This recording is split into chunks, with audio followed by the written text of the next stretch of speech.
ರಾಜ್ಯ ಸರ್ಕಾರದ ಬೊಕ್ಕಸ ಖಾಲಿ ಆಯ್ತಾ? ಗೃಹಲಕ್ಷ್ಮಿಯರಿಗೆ ಇನ್ನೂ ಕೂಡ ಹಣ ಬಂದಿಲ್ವಂತೆ. ಲಕ್ಷ್ಮೀ ಹೆಬ್ಬಾಳ್ಕರ್ ಅವರು ಹೇಳಿದ್ರು, ಸಿಎಂ ಸಿದ್ದರಾಮಯ್ಯ ಹೇಳಿದ್ರು. ಆದರೂ ಕೂಡ 20 ದಿನ ಆದರೂ ಕೂಡ ಅವರು ಹೇಳಿ ಇನ್ನೂ ಕೂಡ ಗೃಹಲಕ್ಷ್ಮಿಯರ ಖಾತೆಗೆ ಹಣ ಬಂದಿಲ್ಲ ಅನ್ನುವಂತಹ ವಿಚಾರ ಕೇಳಿ ಬರ್ತಾ ಇತ್ತು.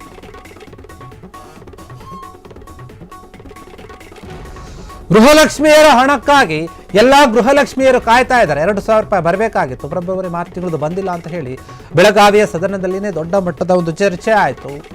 ಎಲ್ಲೋ ಒಂದು ಕಡೆ ಲಕ್ಷ್ಮೀ ಹೆಬ್ಬಾಳ್ಕರ್ ಅವರು ಸುಳ್ಳಿ ಮಾಹಿತಿ ಕೊಟ್ಟಿದ್ರು ಅನ್ನುವಂತಹ ವಿಚಾರ ಕೂಡ ದೊಡ್ಡ ಮಟ್ಟದಲ್ಲಿ ಅಲ್ಲಿ ಮಾತು ಕೇಳಿ ಬಂತು. ವಿಪಕ್ಷದವರಿಗೆ ಅದೊಂದು ಅಸ್ತ್ರವಾಗಿ ಪರಿಣಮಿಸಿತು. ಲಕ್ಷ್ಮೀ ಹೆಬ್ಬಾಳ್ಕರ್ ಅವರು ಅಲ್ಲಿ ಕ್ಷಮೆ ಕೇಳುವಂತಹ ರೀತಿಯಲ್ಲಿ ಕೂಡ ಮಾತನ್ನು ಆಡಿದ್ರು. ಹೌದು, ಏನೂ ಗೊತ್ತಿಲ್ಲದೆ ತಪ್ಪಾಗಿದೆ, ಕೆಲವೊಂದು ವಿಚಾರದ ಬಗ್ಗೆ ನಾವು ತಿಳ್ಕೊಂಡು ಹೇಳುತ್ತೀವಿ ಅಂತ ಹೇಳಿ ಬೆಳಗಾವಿಯ ಚಳಿಗಾಲದ ಅಧಿವೇಶನದಲ್ಲಿ ಮಾತನಾಡಿದ್ರು. ಅಲ್ಲಿ ಕೂಡ ಸಿದ್ದರಾಮಯ್ಯ ಅವರು ಹೇಳಿದ್ರು, ಏನಾದರೂ ತಪ್ಪಾಗಿದ್ರೆ ಬರದೇ ಇದ್ರೆ ಅದನ್ನು ಕೊಡಿಸೋಣ ಅಂತೆ. ಏನಂತೆ, ಅದರಿಂದ ಏನಾಗಿದೆ? ಈಗ ಏನೋ ಎಲ್ಲೋ ಕೆಲವೊಂದು ಕಡೆ ಲೋಪದೋಷದಿಂದ ಲೇಟ್ ಆಗಿರ್ಬೋದು ಅಷ್ಟೇ, ನಾವು ಕೊಡದೆ ಅಂತೂ ಇರೋದಿಲ್ಲ, ನಾವು ಕೊಟ್ಟ ಮಾತಿನಂತೆ ಉಳಿಸ್ಕೊಳ್ತೀವಿ ಅಂತ ಸದನದಲ್ಲಿ ಕೂಡ ಸಿದ್ದರಾಮಯ್ಯ ಹೇಳಿದ್ರು. ಲಕ್ಷ್ಮೀ ಹೆಬ್ಬಾಳ್ಕರ್ ಅವರು ಕೂಡ ಹೇಳಿದ್ರು.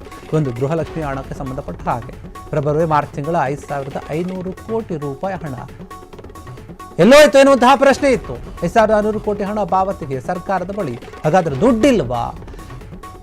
ಕೆಲವು ಕಡೆ ಆಗಸ್ಟ್ ತಿಂಗಳಿನಿಂದಲೂ ಕೂಡ ಗೃಹಲಕ್ಷ್ಮಿ ಹಣ ಬಂದಿಲ್ಲ ಅಂತ ಕೆಲವರು ಹೇಳ್ತಾ ಇದ್ದಾರೆ. ಸಚಿವೆ ಲಕ್ಷ್ಮೀ ಹೆಬ್ಬಾಳ್ಕರ್ ಅವರೇ, ಹಾಗಾದ್ರೆ ಗೃಹಲಕ್ಷ್ಮಿ ಹಣ ಬಾಕಿ ಬರೋದಾದ್ರೆ ಯಾವಾಗ ಬರುತ್ತೆ? ಫೆಬ್ರವರಿ ಮಾರ್ಚ್ ಹಣ ಮತ್ತಷ್ಟು ವಿಳಂಬ ಆಗ್ತಿರೋದು ಯಾಕೆ? ಹಾಗಾದ್ರೆ ಸರ್ಕಾರದ ಹತ್ರ ಹಣ ಇಲ್ವಾ?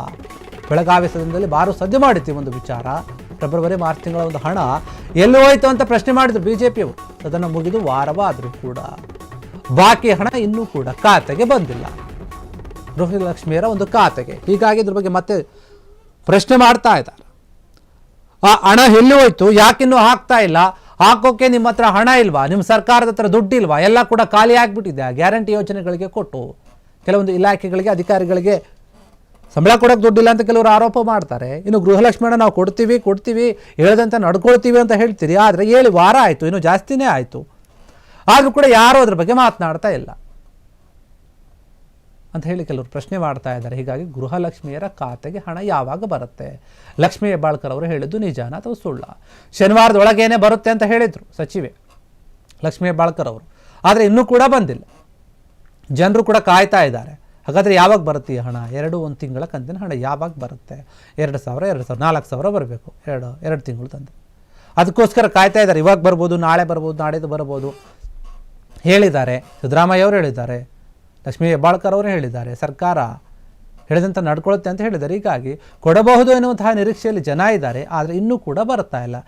ಕಾದು ಜನ ಏನೋ ಬರೋದಿಲ್ವೇನೋ, ಸುಮ್ಮನೆ ಹೇಳ್ಬಿಟ್ರೆ ಏನೋ ಬರೀ ಆಶ್ವಾಸನೆಯನ್ನು ಕೊಟ್ಟು ಸುಮ್ಮನಾದ್ರ ನಾಯಕರು ಅಂತ ಹೇಳಿ ಈ ರೀತಿಯಾಗಿ ಕೆಲವು ಪ್ರಶ್ನೆ ಮಾಡ್ತಾ ಇದ್ದಾರೆ. ಮತ್ತು ವಿಪಕ್ಷದವರಂತೂ, ಏನು ಸ್ವಾಮಿ ನೀವು ಎಷ್ಟು ದಿನ ಆಯಿತು ಹೇಳಿ ಇನ್ನೂ ಕೊಟ್ಟಿಲ್ಲ, ಎಲ್ಲೋಯ್ತು ದುಡ್ಡು? ಹಾಗಾದರೆ 2 ತಿಂಗಳು ಹಣ ಅಂತಂದರೆ 5,500 ಕೋಟಿ ರೂಪಾಯಿ ಆಗುತ್ತೆ. ಅದನ್ನು ಪಾವತಿಸೋ ಅಥವಾ ಕೊಡೋಕೆ ನಿಮಗೆ ಆಗ್ತಾ ಇಲ್ವಾ? ಪಾವತಿ ಮಾಡೋಕೆ ಆಗ್ತಾ ಇಲ್ವಾ? ನಿಮ್ಮ ಹತ್ರ ದುಡ್ಡಿಲ್ವಾ? ಅಥವಾ ಸುಮ್ಮನೆ ಕೊಡ್ತೀನಿ ಅಂತ ಹೇಳಿ ನೀವೇನಾದರೂ ಕಾಗೆ ಆರಿಸ್ತಾ ಇದ್ರೆ ಗೊತ್ತಿಲ್ಲ. ಹೀಗಾಗಿ ಸರ್ಕಾರಕ್ಕೆ ಪ್ರಶ್ನೆ ಮಾಡ್ತಾ ಇದ್ದಾರೆ ವಿಪಕ್ಷದವರು ಮತ್ತು ಸಾರ್ವಜನಿಕರು ಕೂಡ ಅಷ್ಟೇ. ಗೃಹಲಕ್ಷ್ಮಿಯರು ಈ ಒಂದು ಹಣಕ್ಕಾಗಿ ಕಾಯ್ತಾ ಇದ್ದಾರೆ. ಯಾವಾಗ ಬರಬಹುದು ಫೆಬ್ರವರಿ ಮಾರ್ಚ್ ತಿಂಗಳ ಹಣ ಅಂತೇಳಿ. ಹಾಗಾದರೆ ಯಾಕೆ ವಿಳಂಬ ಆಗ್ತಾ ಇದೆ? ಯಾಕೆ ಲೇಟ್ ಆಗ್ತಾ ಇದೆ? ಎಲ್ಲಿ ದೋಷ ಆಗಿದೆ? ಒಂದು ಹಣಕಾಸು ಇಲಾಖೆ ಏನಿದೆ ಅದಕ್ಕೆ ಸಂಬಂಧಪಟ್ಟಾಗ ಎಲ್ಲ ಲೋಪದೋಷ ಆಗಿದೆ ಅಂತ ಹೇಳಿದರು ಲಕ್ಷ್ಮೀ ಹೆಬ್ಬಾಳ್ಕರ್ ಅವರು. ಆದರೆ ಅದ್ರ ಮೇಲೆ ಸರಿಪಡಿಸ್ಕೊಳ್ತೀವಿ, ಖಂಡಿತವಾಗಿಯೂ ನಾವು ಹಣವನ್ನು ಕೊಟ್ಟೇ ಕೊಡ್ತೀವಿ, ಯಾವುದೇ ರೀತಿಯಾಗಿ ಅದನ್ನು ನಿಲ್ಲಿಸೋದಿಲ್ಲ, ಸ್ವಲ್ಪ ಲೇಟ್ ಆಗಿದೆ, ಕ್ಷಮೆ ಇರಲಿ ಅನ್ನುವಂಥ ಮಾತನ್ನು ಆಡಿದರು. ಆದರೆ ಸದನ ಮುಗಿದು ತುಂಬ ದಿನ ಆಯಿತು, ವಾರದ ಮೇಲೆ ಆಯಿತು. ಆದರೂ ಕೂಡ ಬಾಕಿ ಹಣ ಇನ್ನೂ ಕೂಡ ಬರ್ತಾ ಇಲ್ಲ ಖಾತೆಗೆ. ಎಲ್ಲಿ ಏನು ತೊಂದರೆ ಆಗಿದೆ ಅಂತ ಗೊತ್ತಿಲ್ಲ, ಅದನ್ನು ಸರ್ಕಾರ ಕೂಡ ಹೇಳ್ತಾ ಇಲ್ಲ. ಹೀಗಾಗಿ ಎಲ್ಲರೂ ಕೂಡ ಪ್ರಶ್ನೆ ಮಾಡ್ತಾ ಇದ್ದಾರೆ, ಆ ಹಣ ಎಲ್ಲಿ ಹೋಯಿತು, ಯಾಕೆ ಬರ್ತಾ ಇಲ್ಲ, ಯಾಕೆ ಲೇಟ್ ಆಗ್ತಾ ಇದೆ ಅಂತ. ಕ್ಷಣ ಕ್ಷಣದ ಸುದ್ದಿಗಳಿಗಾಗಿ ಫ್ರೀಡಂ ಟಿವಿ ಸಬ್ಸ್ಕ್ರೈಬ್ ಮಾಡಿ, ಲೈಕ್ ಮಾಡಿ ಹಾಗೂ ಫಾಲೋ ಮಾಡಿ. ಹೊಸ ಸುದ್ದಿಗಳ ನೋಟಿಫಿಕೇಶನ್ಗಾಗಿ ಬೆಲ್ ಐಕಾನ್ ಮೇಲೆ ಕ್ಲಿಕ್ ಮಾಡಿ.